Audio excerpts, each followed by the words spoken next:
earth and the spirits that flow through it. The primordials are the first gods and titans in existence, and their constant battling eventually creates the first celestial war. The gods create the Furies? Oh no, that's the Furies, who fight against the titans and overwhelm them. The titans are forced to work as slaves to the gods. The gods take their place on Mount Olympus as rulers of the material and spiritual realms. Zeus becomes their leader. Centuries pass. Mankind is created to serve and entertain the gods. Zeus impregnates the Spartan woman Callisto. She bears two sons, Deimos and Kratos. Fearing an ancient prophecy that one of his children will usurp the throne, Zeus kidnaps Deimos. Kratos grows up, gets married, has a kid, and becomes a fierce Spartan army leader. In an attempt to defeat the evil barbarian king, Kratos makes a blood oath with the god of war, Ares, to gain his support and win the battle. Ares agrees. Kratos defeats the barbarian king and continues serving the gods. But Ares transports Kratos' family to a village while Kratos'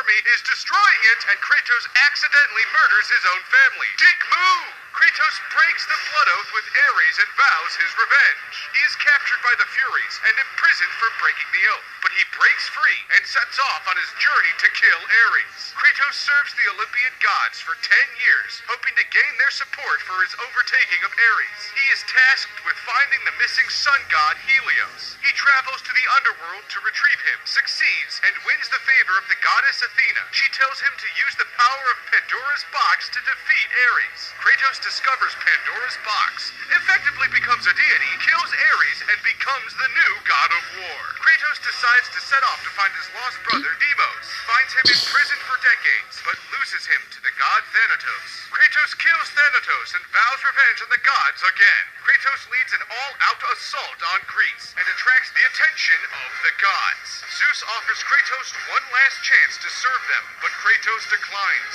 Zeus murders him and sends him to the underworld. Kratos travels to the underworld, preparing to murder Zeus. He kills the Sisters of Fate and uses their Loom of Fate to travel back in time and stop Zeus from murdering him. Kratos attempts to kill Zeus, but Athena intervenes and sacrifices herself. Zeus escapes like a bitch. Kratos uses the Loom of Fate to travel back in time and manages to recruit the Titans before they are defeated by the gods. He brings them to the present time and they travel to Mount Olympus. Kratos leads the Titans in an all-out assault on Mount Olympus. During the battle, Earth is basically destroyed by flood and plagues. Kratos kills the gods one by one, eventually killing Zeus by punching him to death.